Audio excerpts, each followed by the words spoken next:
Glacier लगातार पृथ्वी के ऊपर फैल रहा होता है और पूरे शहरों को एक ही पल में जमा देता है और उन्हें जमे हुए बंजर इलाकों में बदल देता है।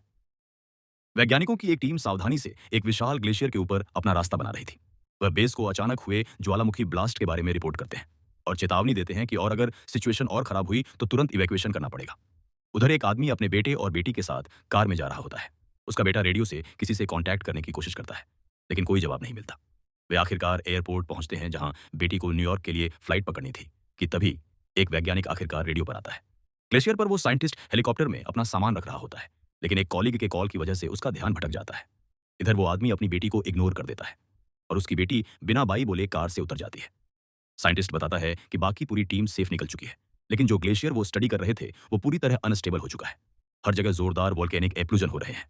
वो ये भी बताता है कि उसने सारा डेटा उस आदमी के ऑफिस भेज दिया है। अब बिल कहता है कि वो अभी रिपोर्ट एक्सेस नहीं कर सकता और अपने बेटे से लैपटॉप खोलकर कॉम्प्लेक्स मॉडल चलाने को कहता है। अचानक कॉल कट जाता है। साइंटिस्ट फिर से पैकिंग करने लगता है, लेकिन तभी पास में जोरदार ब्लास्ट होता है। वो तुरंत हेलीकॉप्टर में बैठता है और उड़ जाता है। ऊपर से उसे पूरी डिजास्टर दिखाई देती है। पूरा ग्लेशियर टूट रहा है और एक बहुत बड़ा आइस ब्लॉक तेजी से अलग हो रहा है। वो बिल को बताने की कोशिश करता है, लेकिन सिग्नल फिर से चला जाता है और उड़ रहा हेलीकॉप्टर क्रैश हो जाता है। बिल को समझ आ जाता है कि उसकी बेटी जा चुकी है, तो वो जल्दी से अपने ऑफिस जाने का फैसला करता है। रास्ते में वो अपने बेटे से बात करता है और कहता है कि उसे पूरी तरह समझ नहीं आया क्या हुआ, लेकिन ये सिर्फ एक वॉल्केनिक इरप्शन नहीं है, इससे कहीं ज्यादा बड़ा कुछ है।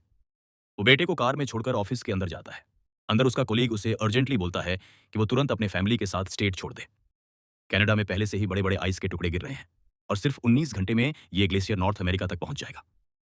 बिल ये सुनकर शॉक हो जाता है। वापस कार में आकर वो अपने बेटे के साथ कंप्यूटर पर डेटा चेक करता है और फिर वो एक इंपॉर्टेंट डिसीजन लेता है। उन्हें उसकी वाइफ को तुरंत लेने जाना होगा।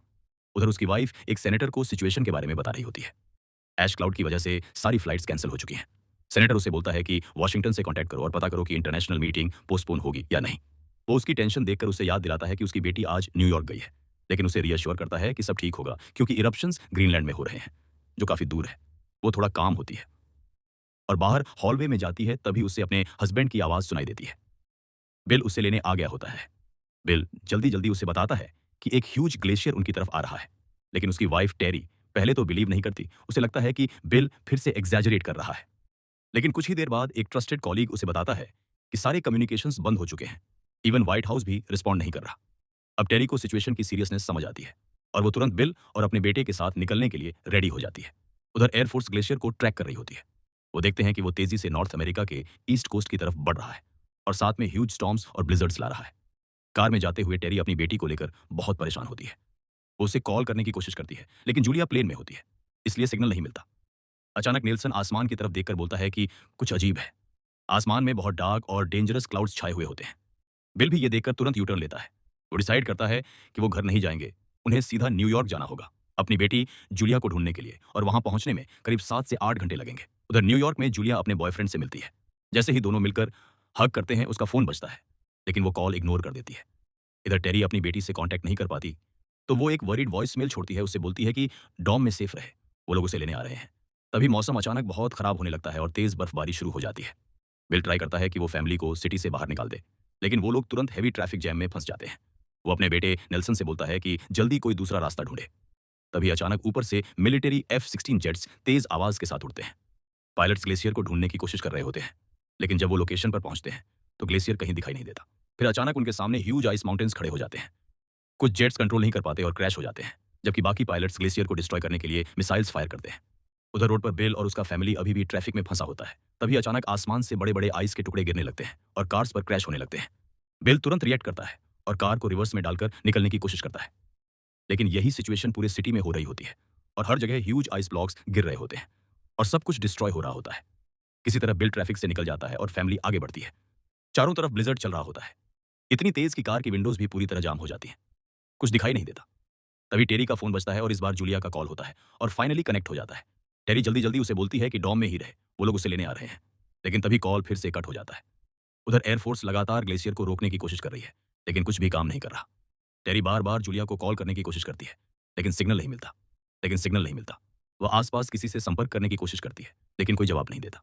इसी बीच बिल अपने बेटे से बात करते हुए डिस्ट्रैक्टेड हो जाता है और उसे सामने खड़ी कार्स दिखती ही नहीं और उनकी कार तेज स्पीड में जाकर ट्रैफिक में टकरा जाती है। उधर जूलिया के डॉर्म में पैनिक मच जाता है। वो अपनी फ्रेंड से मिलती है जो अपने फैमिली को कॉल करने की कोशिश कर रही होती है। एक लड़का सबको बोलता है कि बेसमेंट में चलो, लेकिन कैरन मना कर देती है। लोगन जूलिया का हाथ पकड़कर उसे वहां से ले जाता है, जबकि कैरन अपने रूम में कुछ लेने जाती है। तभी अचानक तेज ठंडी हवा आती है और डॉम की सारी विंडोज टूट जाती हैं, कांच के टुकड़े कैरन को लगते हैं और वो मर जाती है। इसी बीच वह लड़का समझ जाता है कि डॉर्म अब सुरक्षित नहीं है, उन्हें तुरंत निकलना होगा। जूलिया जल्दी से अपने फैमिली के लिए एक वॉइस मैसेज रिकॉर्ड करती है, जिसमें वो बताती है कि वो कहाँ जा रही है, लेकिन जैसे ही वो सेंड करती है, सिग्नल चला जाता है। उसे पता ही नहीं चलता कि मैसेज गया भी या नहीं। लोगन उससे बोलता है कि वो लोग सबवे टनल से निकलने की कोशिश करें, वहीं से शायद सिटी से बाहर निकल पाएंगे। उधर बिल होश में आता है और धीरे धीरे कार से बाहर निकलता है। वो बाकी फैमिली को भी बाहर निकालता है। अच्छी बात यह होती है कि किसी को सीरियस चोट नहीं लगी होती।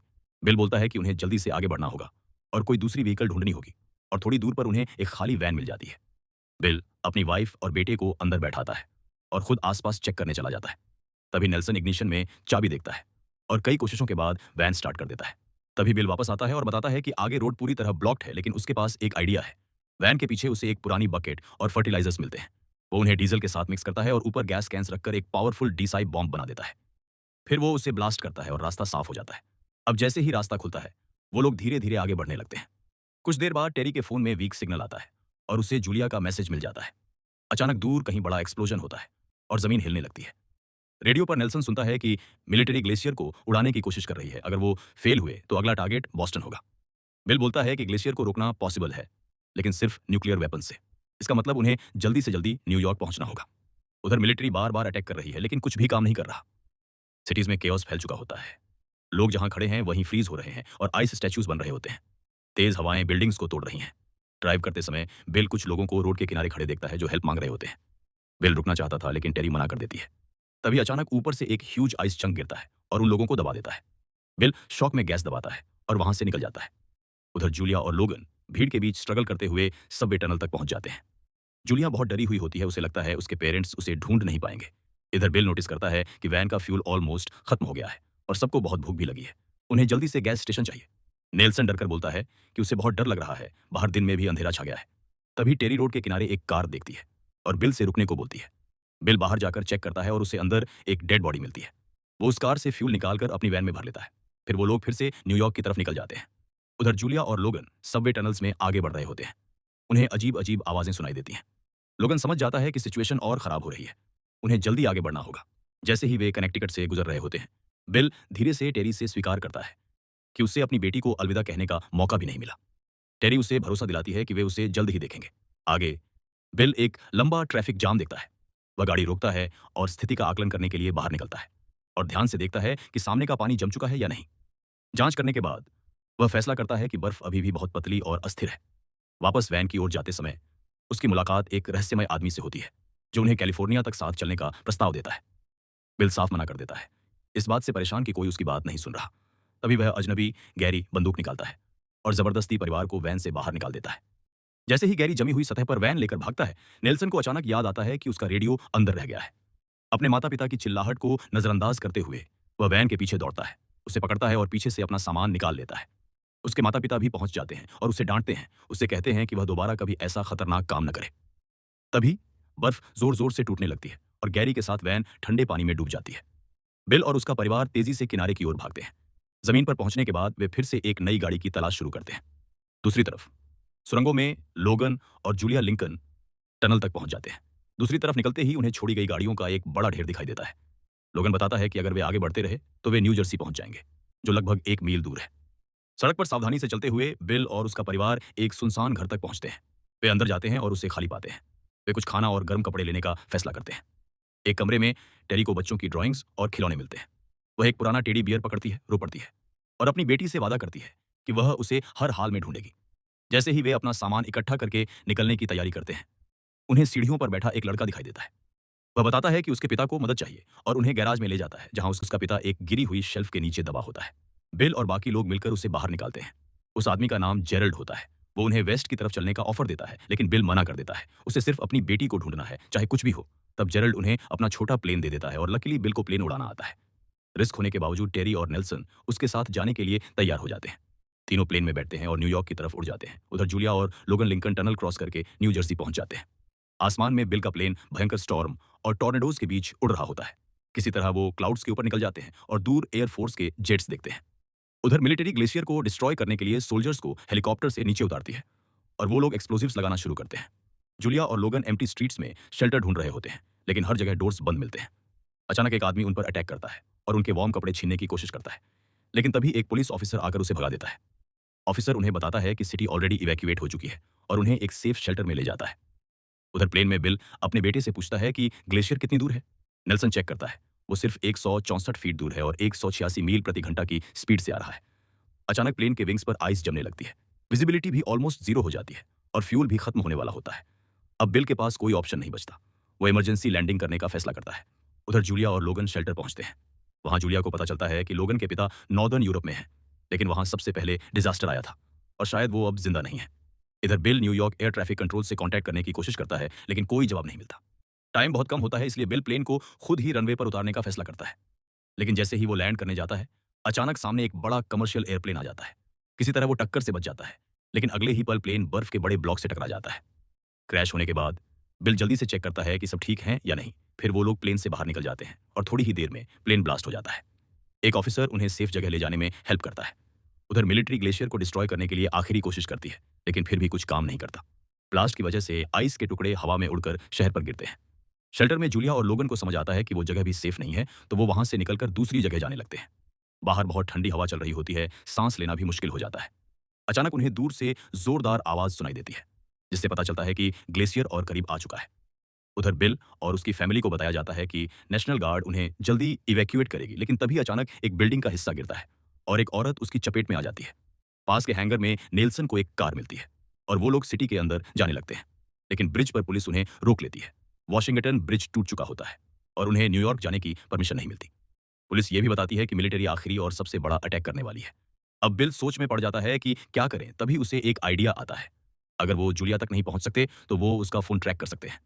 वो लोग लोकेशन चेक करते हैं, जूलिया न्यू जर्सी में ही होती है, बस कुछ माइल्स दूर। वो तुरंत उसे ढूंढने निकल पड़ते हैं, लेकिन रास्ते में फिर से ट्रैफिक जैम मिल जाता है। इस बार बिल कार छोड़ने का फैसला करता है। वो लोग पैदल जूलिया को ढूंढने निकलते हैं।